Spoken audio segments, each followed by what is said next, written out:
Good morning विद्यार्थी मित्रों। कक्षा 11 विषय भूगोल पाठ 8 वातावरण।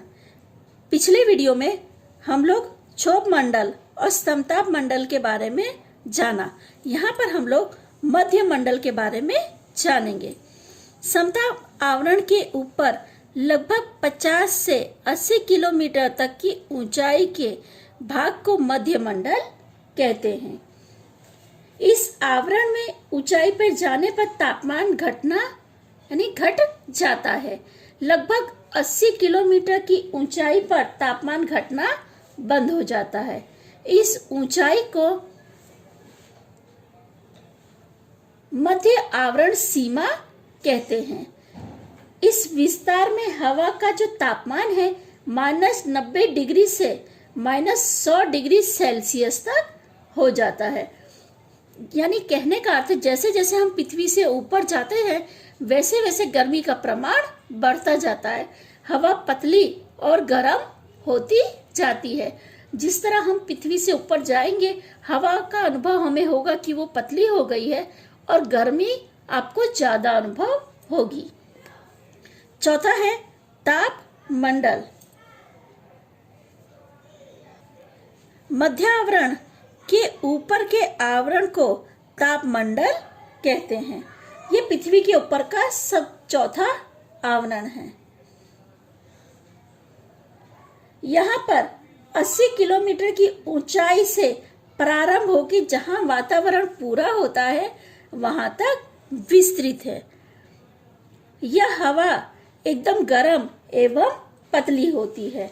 इस आवरण में 350 किमी की ऊंचाई पर लगभग 90 डिग्री जितना तापमान होता है। सूर्य की पराबैंगनी किरणों की सतत मार के कारण ऊष्मा आवरण की हवा का आयनीकरण होता है। इसीलिए वातावरण के इस स्तर को आयन मंडल भी कहते हैं। रेडियो प्रसारण की तरंगों का ग्रहण करने में यह मंडल उन तरंगों को पृथ्वी पर वापस भेजती है। अतः रेडियो प्रसारण के लिए यह आवरण खूब ही महत्वपूर्ण है। इस आवरण में होने वाली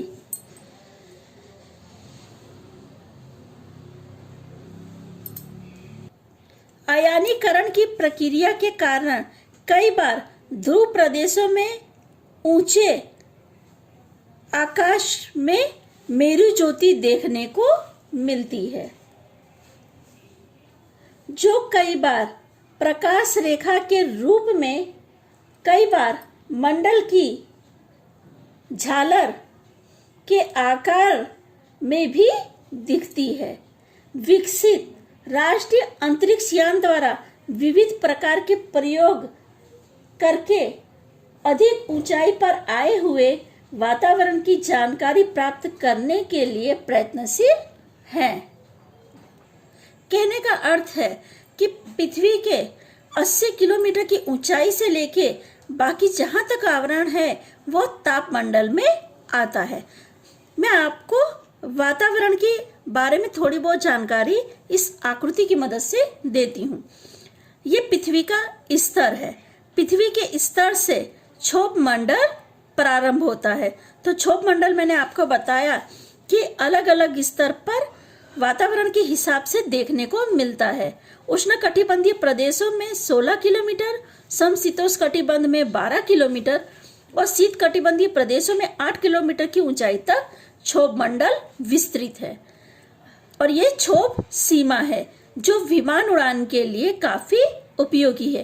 क्षोभ सीमा से लेके 50 किलोमीटर की ऊंचाई तक जो है वो समताप मंडल आया हुआ है। और जहां पे 50 किलोमीटर की ऊंचाई पूरी होती है वह समताप सीमा हम देख सकते हैं। वहां से लेके 50 किलोमीटर से लेके 80 किलोमीटर तक मध्य आवरण फैला हुआ है और मध्य आवरण से लेकर जहाँ तक हमारा वातावरण बचता है वहाँ तक तापमंडल हम देख सकते हैं। यानी पृथ्वी से लेकर जहाँ तक वातावरण फैला हुआ है इस तरह 4 भागों में विभाजित किया है। पहले क्षोभ मंडल, फिर समताप मंडल, फिर मध्य मंडल और ऊपर तापमंडल।